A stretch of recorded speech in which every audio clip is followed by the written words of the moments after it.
right, so I'm going to take a moment to go over some of the basic foundation work we've been doing with Ophelia. This will be a good reference for future maintenance of the training, troubleshooting down the line, and just for review later on, long after the program is over, just because there's a lot that we cover in our 4 weeks of the program, and a lot to kind of maintain in your memory over the next however many years that you're pursuing kind of training work and troubleshooting with Ophelia. So this stuff will be relevant kind of no matter how far you get in your training.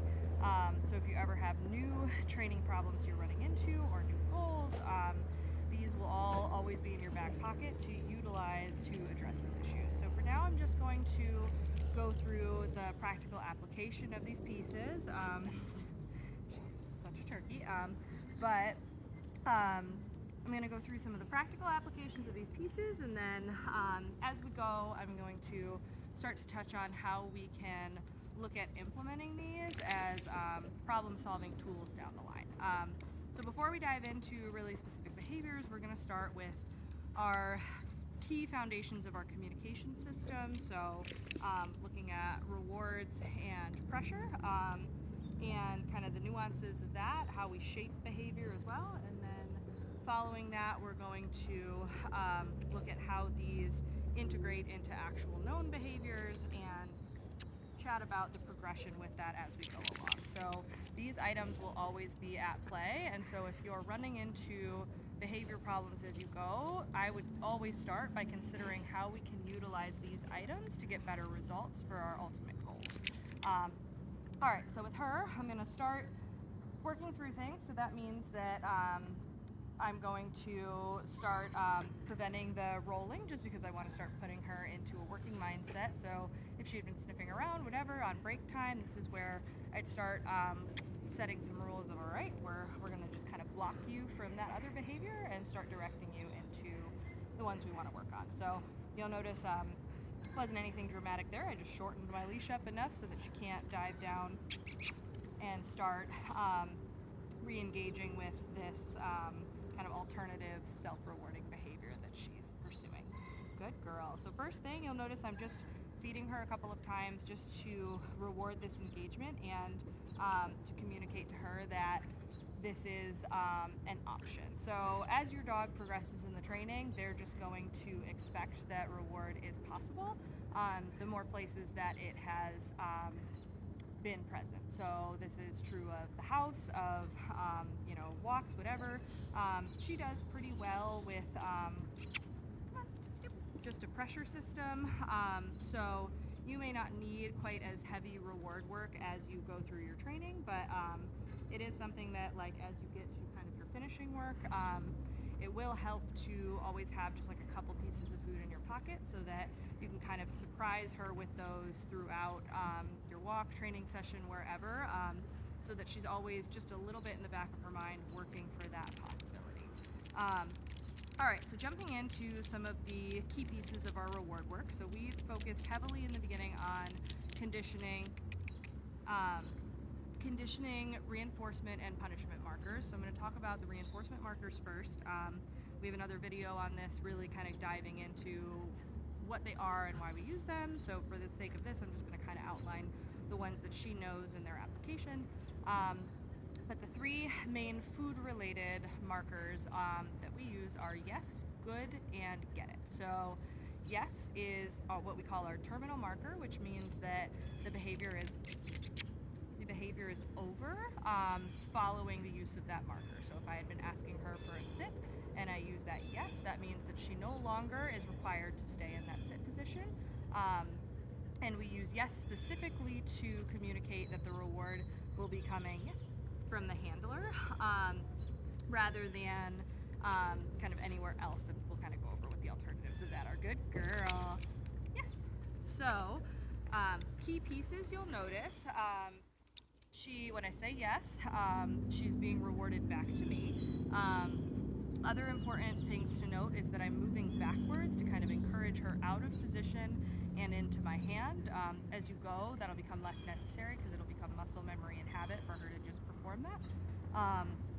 But Another piece that's critical for any of your markers is good girl, is that you always say your marker before your reward or before starting with movement. So the order of events is behavior, marker, then reward. So if we're looking at just our terminal marker to handler, she's in a nice sit. I like this engagement. Yes. And I make it very dynamic. There's a clear change from the stationary work to movement. Yes. So here, when I mark that, all I'm marking is I haven't cued her into any behavior, but I am rewarding this nice focused engagement. Yes. Good girl. So this doesn't need to apply to just things that you've given a command for. It can be for other behaviors that you like. You ready? Yes. And I added a little duration there to see if she hold it. Really good. All right. So I'm going to start layering in the cue for that. So sit. Yes. Sit. Yes. Waiting for a nice stable sit, not a sit where she's kind of checking everything out all around her. Sit. Yes. So that brings me kind of to our next one. So something I didn't go over and probably should. With our terminal markers, one of the reasons they're so important for the framework of training that we teach is that they mark the end of a behavior that we otherwise don't have. So basically, we teach something called an implied stay. You'll notice that I'm not saying stay every time I ask her to hold a position. And that's because with how we've instructed these dogs, they've learned that once we've cued a position, the expectation is they hold that position until they've either gotten a terminal marker or a release cue, which is another form of terminal marker, or they've been cued into another behavior. Hey, yeah, we're focused right now.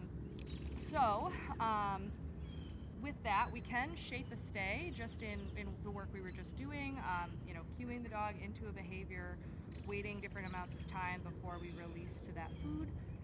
But we also can reward the dog in position, which is where that good marker, which is our duration marker or our keep on going signal, comes into play. So basically all that does is it allows us to communicate to the dog that they're performing a behavior that we like, and they're going to earn those rewards in position, which can help build commitment in the position itself, rather than just building anticipation for that release to that terminal marker.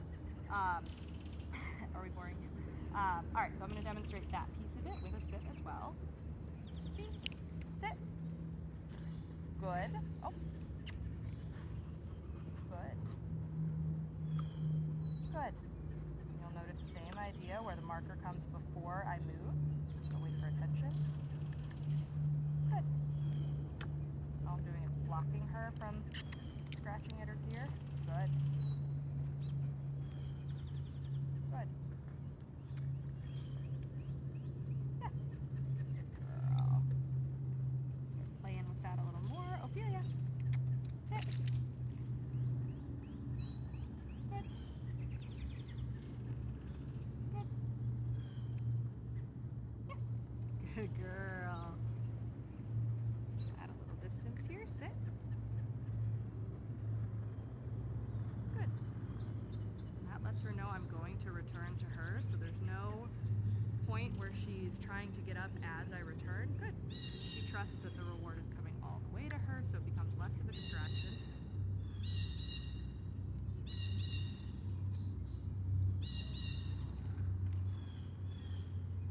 Good. Yes. Good girl. So that's kind of how those two play together. Our last terminal marker that I like to use is a release to a tossed reward. So I just differentiate that so that the dog can kind of know where to look when the reward is produced. So I'll demonstrate it a little on the grass. I prefer not to work on this on grass over like pavement or a normal floor, just because then it kind of transitions to the dog engaging in like searching behavior, because it's a lot harder to see where the reward went. but for the sake of demonstration, I'll show you on here. So I'm going to kind of reset her into a formally cued command. So sit. Good. Break out of that once I have her attention. Get it. And then I toss. Fee. Sit. Get it. Fee. Sit. Get it. And there's all sorts of ways that I can use this to my advantage. I'll try and catch it on video in another video, but using a floor where the treats really roll at speed and the dog really has to chase can help bring them up and drive, because it's a very exciting, fun version of the game. But it also can help to position your reward away from you. So if you have a dog that is constantly breaking position to come to you, because that's where most of the reward has come from, then you can toss treats in other areas so they're not so expectant to constantly be releasing to you. So it then takes away a little bit of that push to break position to gain access to the handler, which with her would be definitely a useful avenue to go with, because she does have so much connection to her people. Are you ready? Feet, sit. Good. Get it. There we go. And dogs get better at this the more they practice. If they're not really expecting to have the treat appear from somewhere else, they may have to learn this phase. And we haven't done quite as much of this during the program, but that doesn't mean she can't learn. Sit. We're working on sit stay, and I don't want her antsy to come to me. Get it. Good girl. I'll toss it away behind her. Sit. This can also help for building positions at distance, which is something we haven't focused heavily on, but would be a logical next step for some of our training. Get it. Good girl. Feet. Sit. Good. Yes. And I like to mix and match these so that my dog is always guessing. And that way, it kind of keeps them on their toes. It makes it a little more exciting. And we'll keep playing with that. So that's kind of our basic overview of markers. I'm going to dive in just a little bit into shaping behaviors with your markers as well. So, what are we going to play with? We'll try, just for the sake of demonstration, a behavior that we call sit pretty. So it's basically your dog sits and then comes up on their back legs and holds their front legs up. It's very cute. Not super useful, but fun to teach anyways. Good one for photos. But basically, I'm going to show you how I would start shaping that. We'll see how far she gets in this one training session. But first thing that we're going to go over, which we've talked about in previous sessions, is our luring work. So when I want a dog to follow a treat, I have an open hand. And not sure how easy this will be to see, but basically I have a thumb over the top of the treat, and I'm holding it in a flat hand so the dog feels, come on, like they can almost get it, and then when I'm ready, I just take my thumb off for them to actively retrieve it. And this way, I can move with my dog. Yes. And this allows me to mechanically position them into a behavior that I want before they actually know what I'm looking for. So I'm able to help them into positions they may not already know, just through use of following food. We could clearly use a little practice. Good girl. All right, so sit pretty. What we're gonna do is we'll start with a sit, which this is a little bit of luring even just to go over the dog's head. It's kind of the first piece most people know.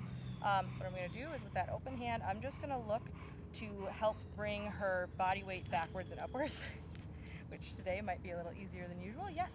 And I'm just, get it. And I'm just going to reward effort in the beginning. So I'm not looking for the dog to complete the finished behavior right off the bat. I'm looking for the dog to make incremental strides towards our final behavior we'd like. So fee, sit, good. So here, yes, I'm just looking for her to follow the treat. Yes. For a lot of dogs, this phase is a little tricky. Yes, good. I'm gonna turn her towards the camera a little bit so we can kind of see what's going on with her front legs. Sit.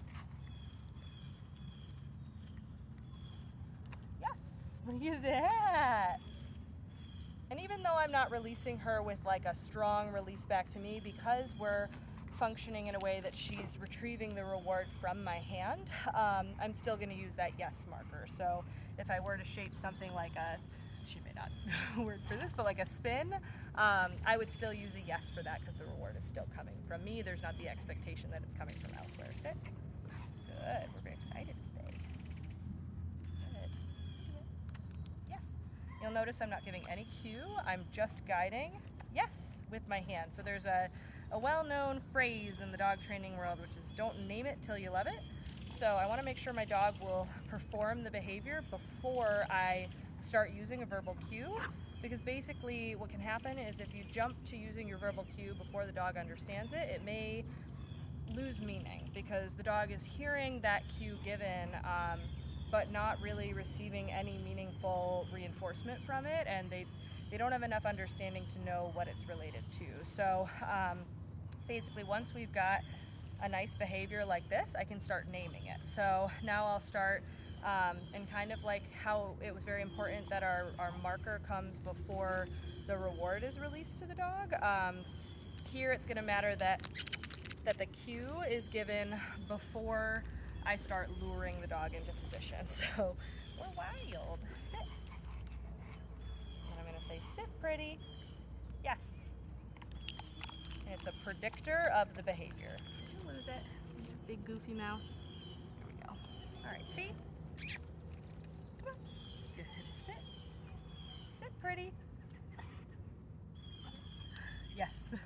So here I'm scaling back and just rewarding effort. So this is a little bit of a more advanced, challenging behavior, but you'll notice she's not sitting in a way that's going to make it easy for her to prop back up on her back legs. So rather than create any sort of conflict and frustration by not rewarding her for trying, I'm going to kind of count that as the best effort with the setup that we had and make it a success. Sit. Good. Yes. I'll layer in the cue again. Sit pretty. Yes. Oh, careful. This is a great exercise for building your dog's core. Sit.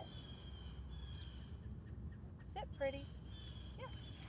So you'll notice I went from luring straight with my hand, and now I'm starting to move my hand, yes, upwards with my palm facing up. That can sometimes help the dog move into position once they understand the basics, and it also will layer into my final hand cue, which is just this. We're too early for that, so we're just getting frustrated. Sit pretty. Yes. Good girl.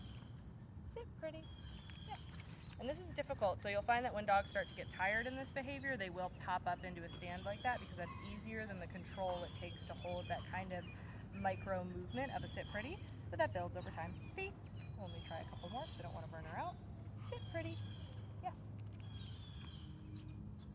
Sit pretty. Yes. And you'll notice there's a little bit of a delay between when I say yes and when she gets the reward, and that's intentional, but it's also, it marks why we use markers because it does improve our timing. That delay between when she's completed the behavior we want and when the reward comes to her can muddy up the clarity of our training. So that allows us to be very precise with letting the dog know exactly what it is we're looking for. All right, so we're going to take a break and we will come back to go over some other behaviors once she's gotten a chance to kind of reboot. See? Let's go. Good girl.